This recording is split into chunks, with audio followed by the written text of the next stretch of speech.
Hello folks, and welcome to the channel. And in this video I'm going to show you something else what I do. A lot of people have been asking me what kind of a job I have, and of course I have a full-time job like most of you.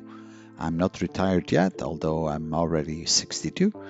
Nevertheless, I do like to repair cars, I do like to race with cars, I do like to restore old-timers, but I also like to take pictures, and not just any picture, but pictures of bikes and models, both male and female. And in this video, you see one of my shoots that I did for a certain brand of bike clothing. And the funny part is that you get to work with all these bikes, and often we even ride the bikes. In this video, it's kind of more static, and you will see every so often the end result as a picture, as a still coming in after the picture was actually corrected and cleaned up. Um, Now, shooting bikes and models isn't always that easy in the sense that models are quite often not that easy to work with. They claim that they have a pretty side and a less pretty side.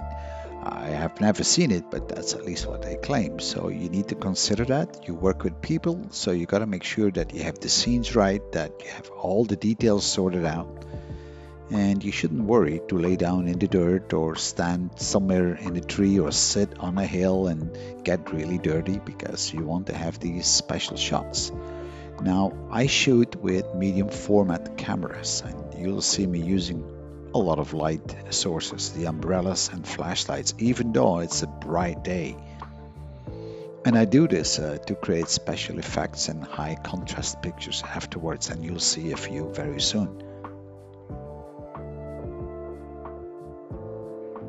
Now, you might have noticed that once I do this kind of a shoot, there's a lot of people around, and you need a lot of support, people that help you drag around stuff.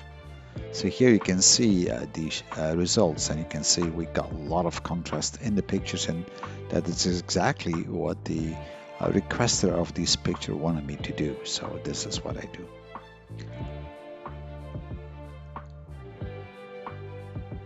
So this guy was taking a ride with the bike, and you'll see he's going to drive right here on this sand, which is actually used for a stone factory, and it's a bit slippery, and he actually fell.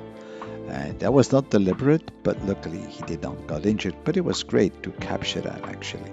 Now, I don't shoot always on my own. I have my daughter helping me out, and we combine sometimes the videos. Sometimes I do the videos, and other times my daughter does it. Here there was a third person helping me out while he was shooting the videos, while I was shooting the pictures of the models and the bikes. And these are the kind of results that you get at the end. And sometimes, yeah, you get pretty close to a bike.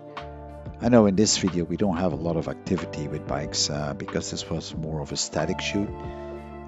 But I might present maybe soon a video where we have a more active shoot of bikes and then active pictures.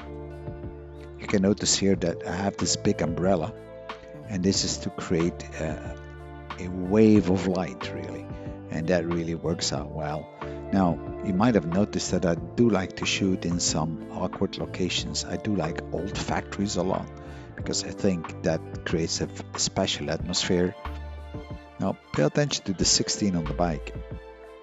That is something I have to change afterwards in the post-production, as you can see.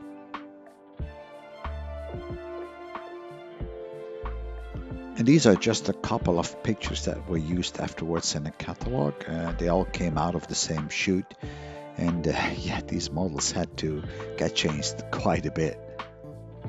Now the bikes that you see, they are all basically all brand new bikes. So arranging all this it takes a lot of time and effort. Not only the locations, but also the bikes.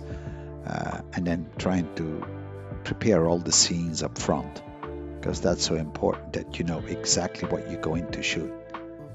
And these are challenges that I like to take on, and hopefully I can keep on doing this for a couple more years.